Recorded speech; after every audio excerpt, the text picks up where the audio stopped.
Prime Minister of the Islamic Republic of Pakistan. I request protocol to escort His Excellency. I have great pleasure in welcoming His Excellency Anwar Haq Kakar, Prime Minister of the Islamic Republic of Pakistan.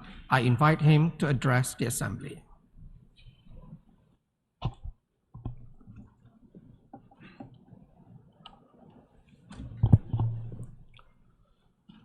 Bismillahir Rahmanir Rahim. Mr. President, Excellencies, Head of State, Government and Delegations, ladies and gentlemen, on behalf of the government and people of Pakistan, I convey to you, Mr. President, our warm congratulations on your elections to guide the work of this historic session of the UN General Assembly. I'm confident that your vast diplomatic experience and the sunny disposition of your beautiful island country will enable you to steer this assembly to a most successful conclusion.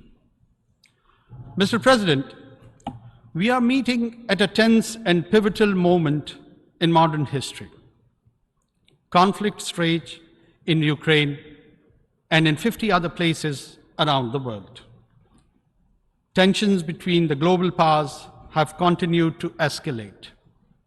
We see the rise of new and old military and political blocs. Geopolitics is resurging when geoeconomics should have primacy in the world. The world cannot afford Cold War 2.0. There are far greater challenges confronting humankind which demand global cooperation and collective action. The world's economic prospects also appear gloomy. Global growth is slow. High interest rates could trigger a recession.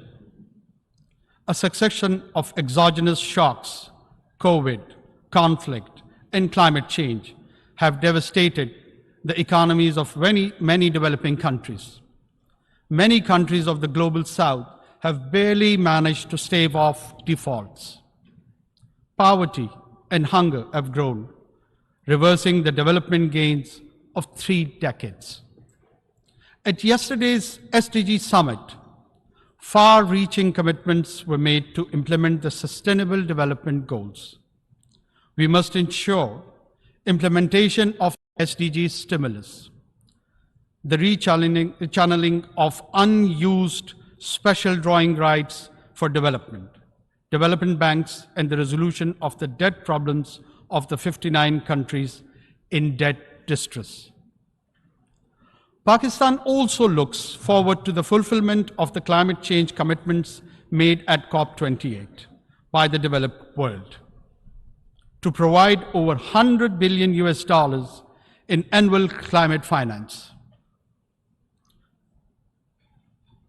Allocate at least half of such finance for adaptation in developing countries, operationalize the fund and funding arrangements for loss and damage, and accelerate their carbon emission.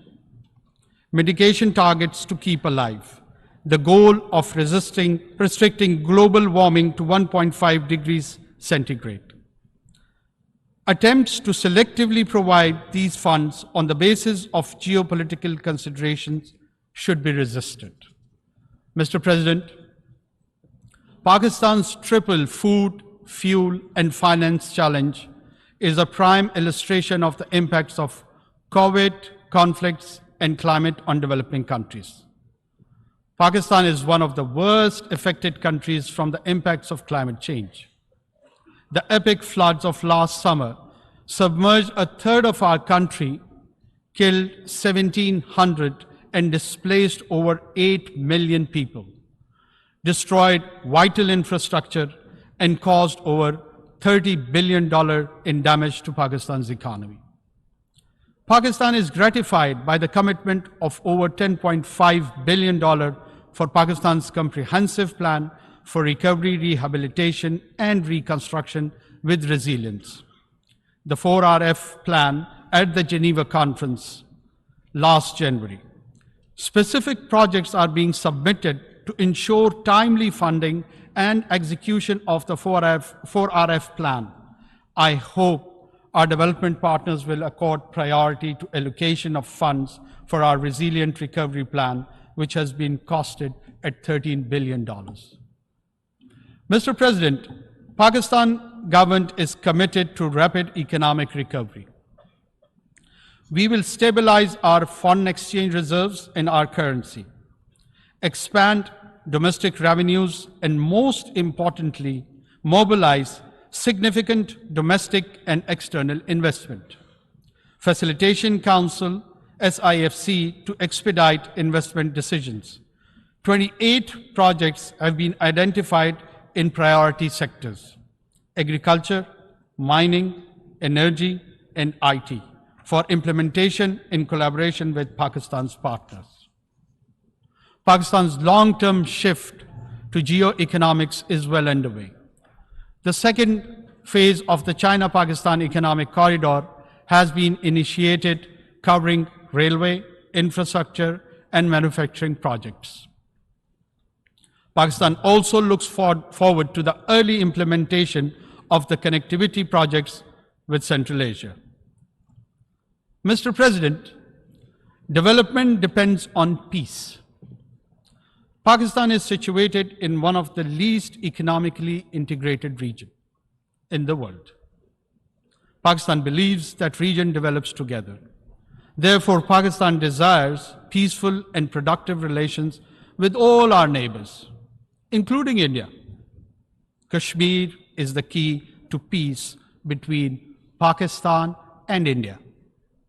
The Jammu and Kashmir dispute is one of the oldest issues on the agenda of the Security Council. India has evaded implementation of the Security Council's resolutions, which call for the final disposition of Jammu and Kashmir to be decided by its people through UN-supervised plebiscite. Since 5th August 2019, India has deployed 900,000 troops in illegally occupied Jammu and Kashmir to impose the final solution for Kashmir.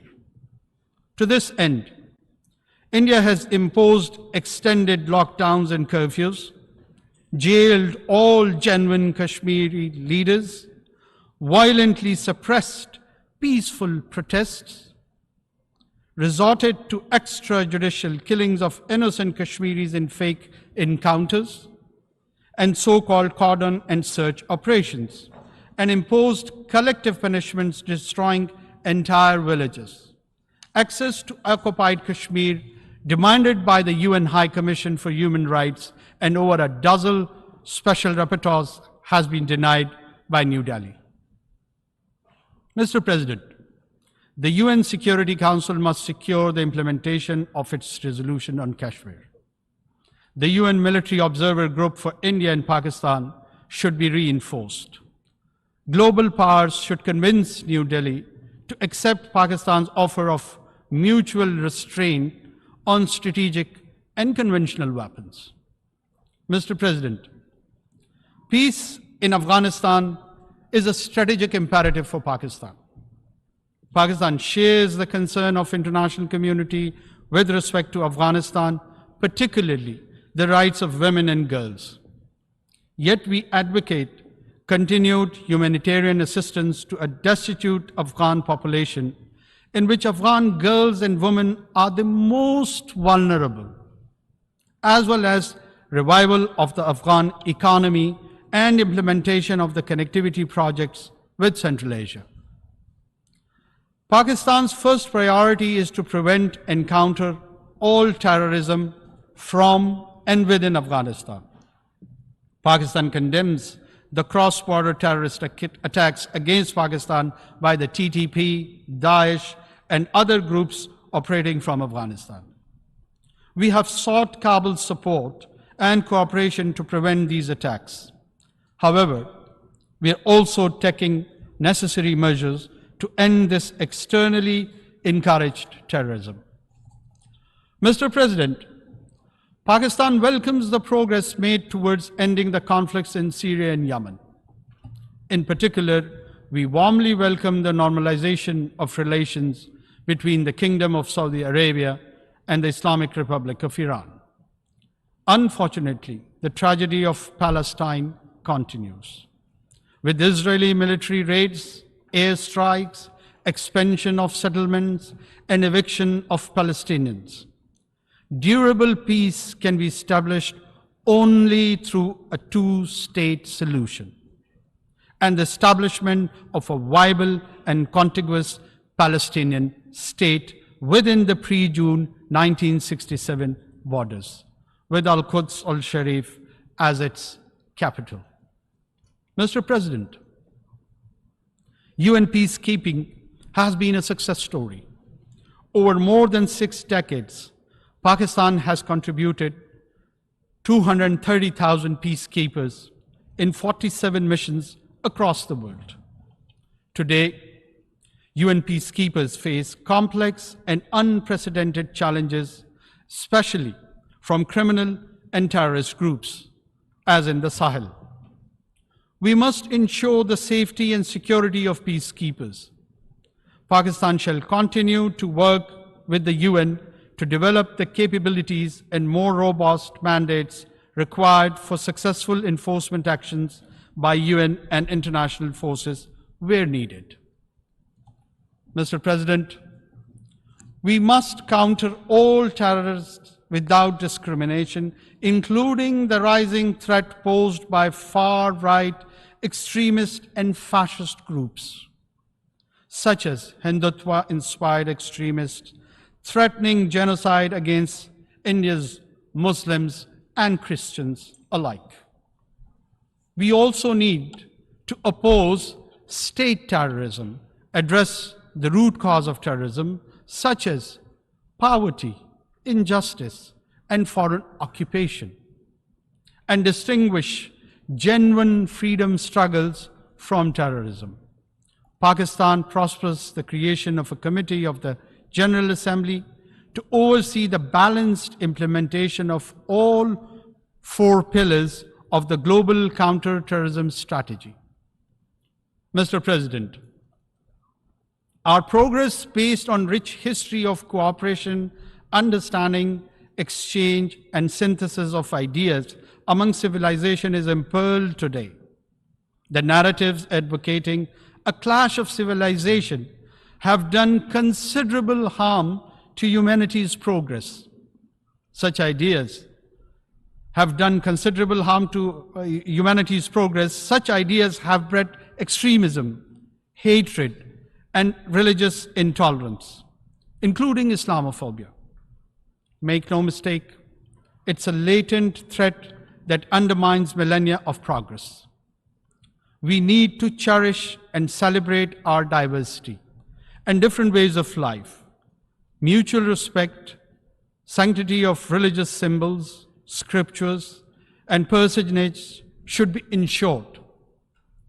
While Islamophobia is an age-old phenomenon, however, after the 9/11 terrorist attacks, it has assumed epidemic proportions, as manifested in the negative profiling of Muslims and attacks on Islamic sites and symbols, such as the recent public burnings of the Holy Quran.